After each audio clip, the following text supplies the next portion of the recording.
जय हिंद। आप सभी का स्वागत है सिग्मा के ऑनलाइन क्लास में। और आज के इस क्लास में हम लोग बहुत ही इंटरेस्टिंग एक पॉइंट पढ़ने वाले हैं जो बोर्ड के एग्जाम में बहुत ही ज़्यादा इंपॉर्टेंट होता है। यानी समझ लो कि अगर हम बोर्ड के एग्जाम में इसको ना अगर तैयार करके जाएं तो कुछ भी तैयार करके नहीं गए, क्योंकि ये जो हम सर्किट पढ़ने जा रहे हैं इसमें संभावना आपका 99% रहता है कि ये बोर्ड के एग्जाम में पूछ सकता है। ये पूछे या इससे रिलेटेड कोई आंकिक प्रश्न पूछे। जब ये आपको समझ में आ रहेगा तो आंकिक प्रश्न तो गूगली है ना इसके लिए।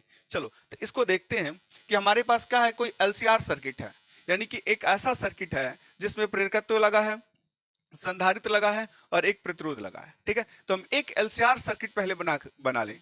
ये देखो, ये हमारे पास क्या है, एक एलसीआर सर्किट है। ये एल हो गया आपका, और ये आपका सी हो गया, और ये आपका आर हो गया। और इसको तीनों को श्रेणी क्रम में जोड़कर, एल सी आर को श्रेणी क्रम में जोड़कर इनके सिरों के बीच हम क्या करते हैं, एक प्रत्यावर्ती धारा स्रोत V equal to V0 sine omega T जब स्थापित करते हैं तो क्या होने वाला है। देखो, जब जैसे ही इसके सिरों के बीच ये प्रत्यावर्ती स्रोत को जब जोड़ोगे तो इसमें बहने वाली धारा, यानी कि सब में सब श्रेणी क्रम में है तो बहने वाली धारा तो समान होगी, लेकिन इनके सिरों के बीच का जो विभवांतर होता है वो अलग अलग होता है। तो यल के सिरों के बीच का विभवांतर क्या मान लेते हैं, VL है। ये सी के सिरों के बीच का विभवांतर क्या है, VC है। और जो रेजिस्टेंस है इसके सिरों के बीच का विभवांतर क्या है, VR है। ठीक है, अब देखोगे, अब पहले से हम लोग जान चुके हैं कि किस परिपथ में बहने वाली धारा और उसके सिरों के बीच विभवांतर का बीच का कला क्या होता है।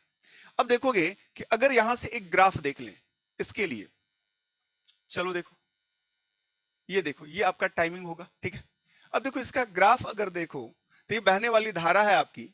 तो अगर यहां पे बात करें, धारा तो समान चल रही है, यानी तीनों में धारा समान प्रवाहित हो रही है, लेकिन इसके सिरों के बीच का जो विभवांतर होता है इसमें बहने वाली धारा से क्या होता है, 90 डिग्री अग्रगामी होता है। यानी ये क्या होगा, 90 डिग्री अग्रगामी है, यानी ये आपका VL हो जाएगा। ठीक है, लेकिन इसके सिरों के बीच का जो विभवांतर होता है धारा से 90 डिग्री क्या होता है, पश्चगामी होता है, यानी ये 90 डिग्री पीछे से चलेगा।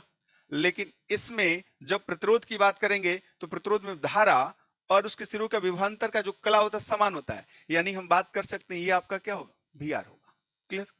लेकिन आप दोनों जान चुके हो इसके बारे में कि जब हमारा क्या हो, एलसी सर्किट हो तो उसका परिणामी विभवांतर क्या होता है, ये मिलता है आपको ऊपर की तरफ मिलेगा, ये होगा आपका VL minus VC, VL minus VC।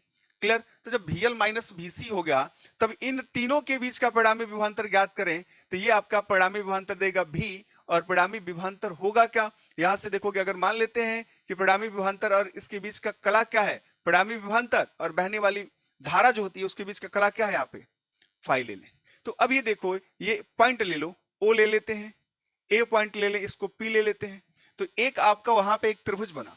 तो परिणामी विभवांतर जब ज्ञात करना होगा तो उस त्रिभुज में क्या करोगे, पाइथागोरस पर में लगाओगे तो मिलेगा कर्ण का स्क्वायर, यानी परिणामी विभवांतर V का स्क्वायर।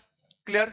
उसके बाद से क्या होगा, आधार का स्क्वायर, आधार यहाँ पे क्या है भाई, VR है, और लंब क्या है, VL माइनस VC। क्लियर। तो आप यहाँ पे परिणामी विभवांतर लिख सकते हो, ये होगा V square is equal to VR का स्क्वायर प्लस ये होगा आपका VL माइनस VC का होल स्क्वायर। अब पहले से देख लो, अगर ओम का नियम लगाओगे तो पहले क्या जानते हो, V इज इक्वल टू होता IR, तो यहाँ पे VL इज इक्वल टू क्या होगा, I इंटू R, और VL सॉरी ये VR is equal to I into R, और VL इज इक्वल टू होता I इंटू एक्सएल होता है। अब देखो, और VC इज इक्वल टू होता I इंटू XC, ये एक्सएल है और ये क्या है, XC। यहाँ पे पुट करोगे तो क्या मिलेगा, ये मिलेगा V square is equal to, अब देखो VR के स्थान पे क्या लिखेंगे, IR, तो यहाँ पे स्क्वायर है तो क्या होगा, I का स्क्वायर इंटू R का स्क्वायर, प्लस ये ब्रैकेट में ही यहाँ लिखे, ये होगा, अब देखो यहाँ पे क्या होगा, ये मिलेगा I, ये मिलेगा आपको XL माइनस I XC का होल स्क्वायर। यहां से I को कॉमन करें, यानी यहां से I को कॉमन करोगे तो स्क्वायर है तो बाहर निकलेगा, तो आप क्या लिख सकते हो, V square is equal to, total से I स्क्वायर को बाहर निकाल लें तो ये मिलेगा R स्क्वायर प्लस यहाँ पे XL माइनस XC का होल स्क्वायर। ठीक है, अब I को इधर भेजे हम लोग तो यहाँ पे क्या लिख सकते हो आप, ये मिलेगा, ध्यान से देखो, ये V square upon I square, जिसको हम लोग शॉर्ट में एक ही स्टेप में लिखें तो V बाई I का होल स्क्वायर लिख सकते हैं, और इज इक्वल टू ये आपको मिलेगा R स्क्वायर प्लस ये XL माइनस XC का होल स्क्वायर। यहां तक कोई डाउट है किसी को? चलो यहां तक देखो। अब इसके पावर को इधर भेजोगे तो ये v अपान आर मिल जाएगा। यहाँ पे क्या लिखोगे? v अपान आर, ये हो जाएगा v अपान आई, और ये आपको दे देगा under root R square plus XL minus XC का होल स्क्वायर। अब ओम का नियम से तुलना करो। ओम के नियम से तुलना करोगे तो ये आपको मिलता है R is equal to V by I. यहाँ पे वी बाई आई जो है आर के स्थान पे आ रहा है, उसको हम रेजिस्टेंस कह सकते हैं, लेकिन ध्यान से सुनो, वो रेजिस्टेंस का काम कर रहा है लेकिन रेजिस्टेंस उसको नहीं कह सकते। क्यों? क्योंकि इस परिपथ में क्या है? रेजिस्टेंस भी है, यहाँ पे क्या है? कैपेसिटर भी है, और यहाँ पे क्या है? सेल्फ इंडक्टेंस भी है। ठीक है, अब देखोगे इंडक्टेंस भी है, यहाँ पे कैपेसिटर भी है, रेजिस्टेंस भी है, तो इसको हम लोग रेजिस्टेंस ना कह के इसकी क्या कहते हैं? प्रतिबाधा कहते हैं। और प्रतिबाधा को किससे इंडिकेट करते हैं? जेड से। तो जेड इज इक्वल टू हमको मिलता है यहाँ पे, ये मिला R square plus XL minus XC का होल स्क्वायर।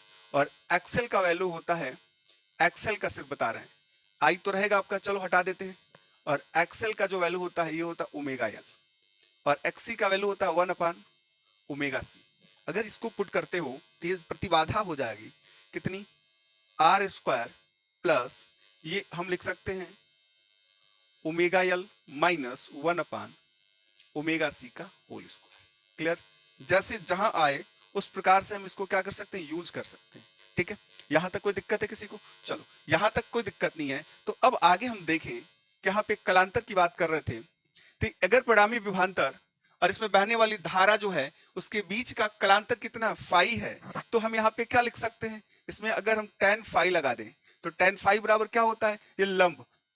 तो लंब क्या लिखोगा आपको? VL माइनस VC अपान क्या है? VR। क्लियर? और यहाँ पे क्या हो जाएगा तब? tan phi is equal to VL का वैल्यू कितना है? VL का मतलब क्या हुआ? IXL minus IXC upon I into R। Clear? अब क्या होगा? I को कॉमन करोगे तो tan phi is equal to ये मिलेगा XL minus XC upon R, क्योंकि I से I रिमूव हो जाएगा, कट जाएगा। अब हम XL XC का भी मान रख सकते हैं और रख के इसका tan फाई का जो वैल्यू है अलग भी ला सकते हैं। ठीक है, यहां तक कोई दिक्कत है? चलो देखो, यहाँ ये वाला जो टॉपिक है हमारा ये बहुत ही ज्यादा महत्वपूर्ण होता है। अगर सर्किट पढ़ रहे हो तो सर्किट में ये समझना बहुत जरूरी है। ठीक है, तो क्या होने वाला है, क्या होगा, कैसे हम लोग क्या करते हैं? प्रतिबाधा ज्ञात करते हैं। तो याद रखना ये 100% इस फॉर्मूले को आप तैयार करके जाना, इससे आपका अंकित प्रश्न जरूर बनेगा बोर्ड के एग्जाम में। ठीक है, चलो आप नोट कर लो, जस्ट अभी आपको अंकित प्रश्न बताया जाएगा इसके बाद। ठीक है।